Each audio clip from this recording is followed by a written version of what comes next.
Today's hearing builds on the subcommittee's efforts to examine key issues concerning our nation's surface transportation programs as we work to develop and enact an on-time, multi-year surface bill.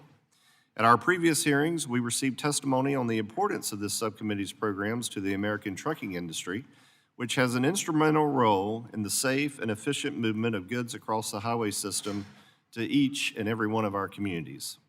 Today's hearing further examines these programs and their impacts with a specific focus on our motor carriers. As a predominant users of the highway system, the trucking industry moved nearly 2/3 of all goods into our communities in 2023. That's 12.9 billion freight tons worth an estimated $13.56 trillion. In fact, 80% of communities across the country depend solely on trucks to receive their goods. More than likely, every member of this subcommittee represents a community that exclusively relies on trucking to stock their supermarket shelves, transport critical medicines to local pharmacies, and ensure retail stores have merchandise. In North Carolina, for example, 85.6% of communities are dependent on trucking. The industry supports 1 out of every 15 jobs across the state, and I'm grateful to those men and women who day in and day out take on the task of delivering for all North Carolinians. And this is true all over the country. The trucking workforce's commitment to delivering for North Carolinians was on full display last year when Hurricane Helene ripped through our state, devastating communities, wiping out homes, and killing more than 100 people. In the wake of the storm, truckers across the state and region, and across the country, quite frankly, rallied without hesitation to deliver much-needed aid to our friends and neighbors. The bottom line is that truckers deliver essential goods when disaster strikes and serve as a key partner in larger emergency coordination and relief efforts.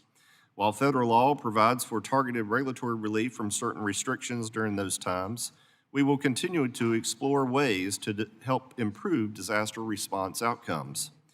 And despite the importance of trucking to our communities and the supply chain at large, challenges continue to plague the trucking industry and the men and women behind the wheel.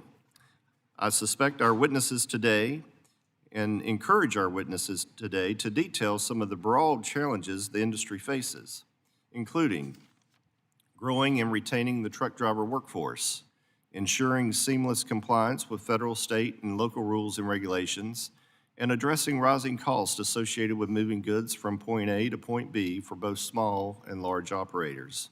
We have an opportunity in our surface bill to address such challenges in a smart and targeted manner while strengthening local communities and our economy.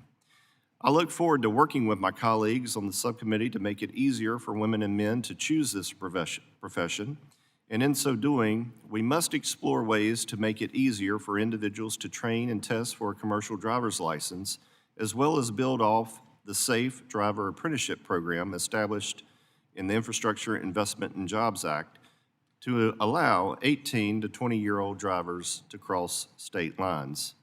So we welcome, panel, your ideas about how to help the trucking industry continue to safely and efficiently deliver for all of our communities.